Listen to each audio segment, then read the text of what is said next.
All right, man. I'm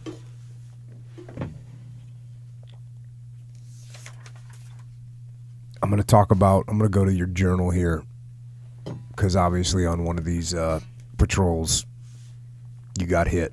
Mm-hmm. And here's what you wrote about it. Two things happened simultaneously when whatever explosive device that hit me exploded. First, the shock wave cut through my toes, severing them. It didn't slow as it cut through my shins, severing them next.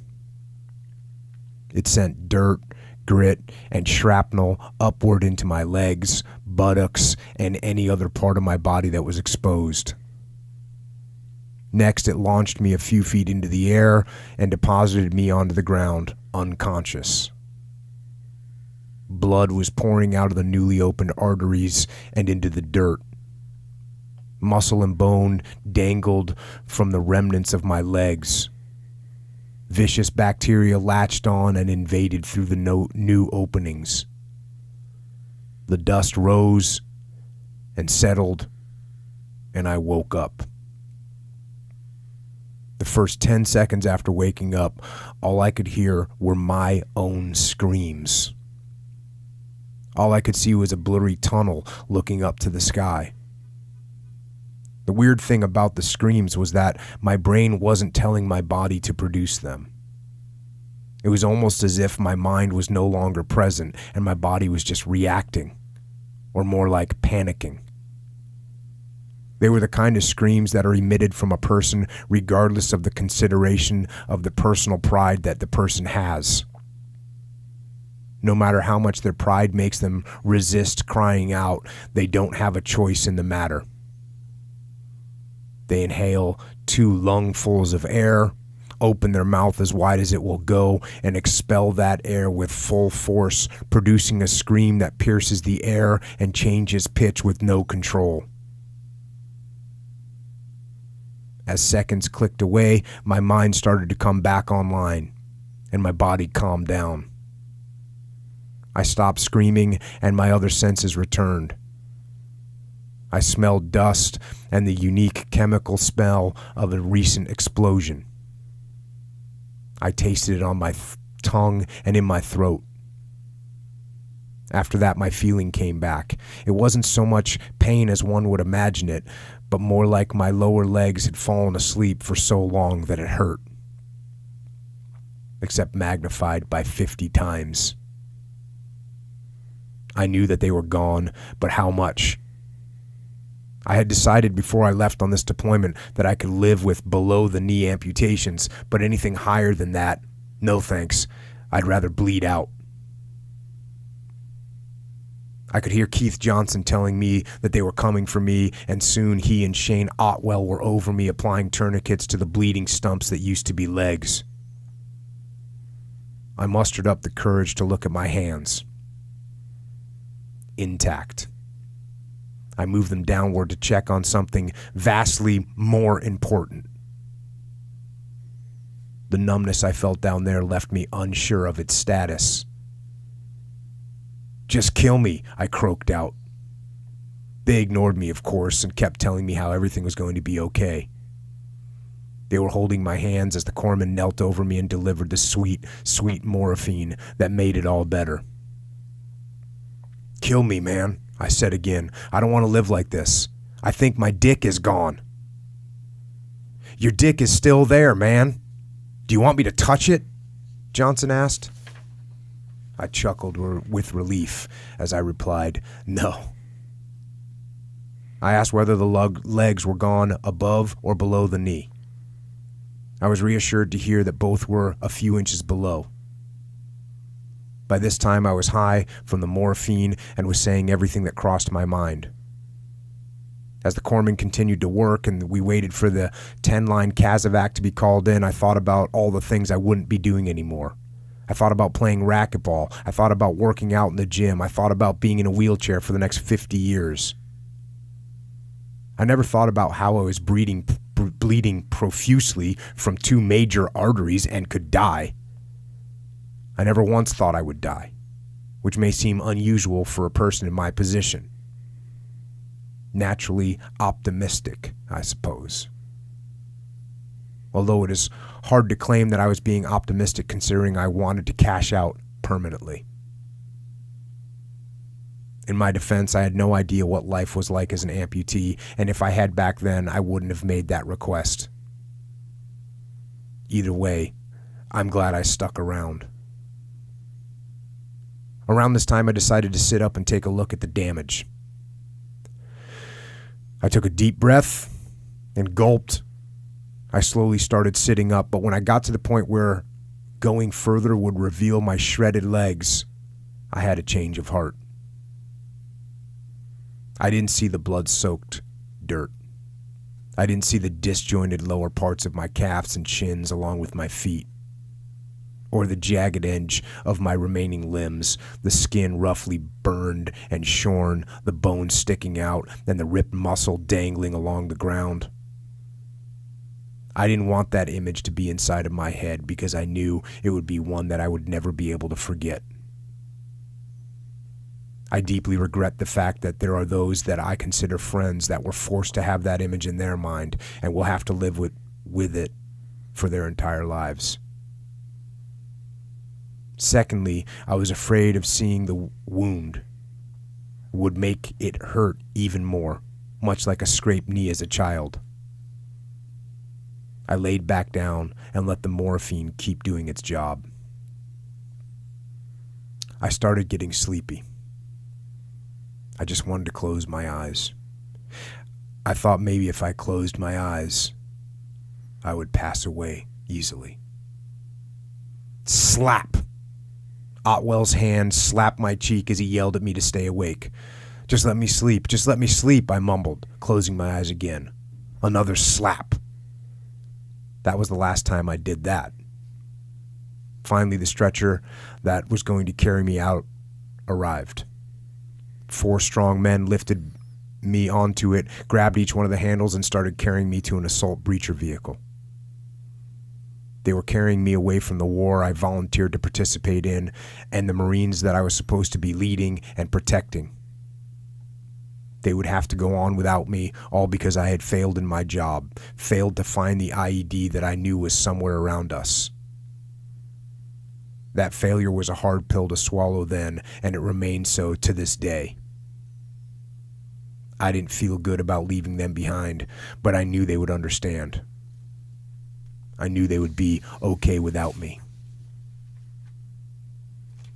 We got to the assault breacher vehicle, and I asked Jimmy Goodwin one last time to put me out of my misery.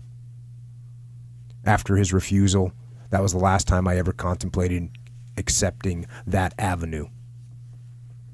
They slid me into the back of the vehicle, and with some Marines I had never met whose faces I can remember seeing but don't remember any of their features.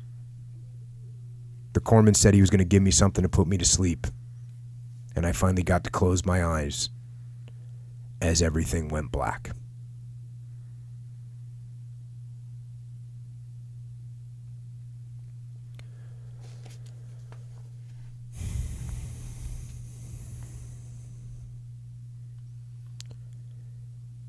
You're pretty clear about what happened.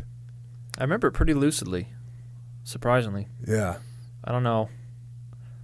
Yeah, I think I was unconscious for maybe 20 seconds, I would estimate, because they hadn't gotten to me by the time I woke up, and I don't think they would have spent a whole lot of time. Yeah. I think one of my guys might have cleared over to me, but I don't know. Kind of wish I had thought of something better to say, like "They got me, boys," something like.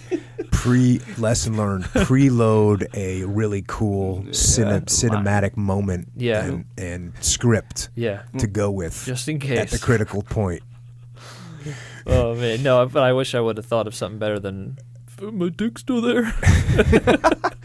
Makes sense. So. Oh, yeah, Totally that's vastly more important, like I said. yeah, something vastly more important. But the interesting thing about, they said I was below the knee, and so a lot of the times what happens, you might be below the knee at site of injury, but Like I said, infection, that dirt over there is nasty. We're not used to their bacteria. It'll get in there, it'll infect, and they have to end up chopping you off higher to save your life because of the infection is just uncontrollable. And also, if they don't have viable tissue, bones, and muscles that they can sculpt in such a way that you can put a prosthetic on there, they'll just cut you off where at the next, viable spot would be. Right. And there's got to be like, you had to have known, or you know this is a possibility, right? When you're over there, how much did you think about that possibility? It's probably the same thing as when you were going through Amati. I mean, everybody knows you could die, you could get killed. Yeah. But it's not going to be me. Yeah. It's probably not going to happen. Yeah. But you kind of have to do that, don't you? I mean, if I'm sitting there sweeping, and I'm thinking, okay, here we go, this could be it. Every step, I'm not going to be effective. Yeah, there's got to be, whether people refer to it the way I refer to it, like the idea of detachment, and you're just like not going to think about that. Everybody must be doing that, because otherwise you'd go freaking crazy. Yeah. Like if you were just thinking this next step could be the one, you'd never be able to take a step. Yeah, you couldn't handle it. And you go out there on patrol and you see Marines and soldiers and the SEALs. Everyone's doing their job. Yeah. Just completely setting that fear aside and saying, okay, that's a possibility. Cool. I don't have time to worry about that right now. I'm going to get it done. But I made a dark joke before I went to Afghanistan. I did this 5K with a buddy. He said, "Oh, we're going to do it again when we get back from when you get back from Afghanistan." And I was like, "Yeah, except you're going to be pulling me in a rickshaw because I'm going to have both my legs blown off." He has yet to pull me in the rickshaw, but that's not funny. I mean, talk about fate or whatever. I don't know what. Yeah. No, I don't know. That's strange. Fate, or that's just bad humor. I think that's what we call that.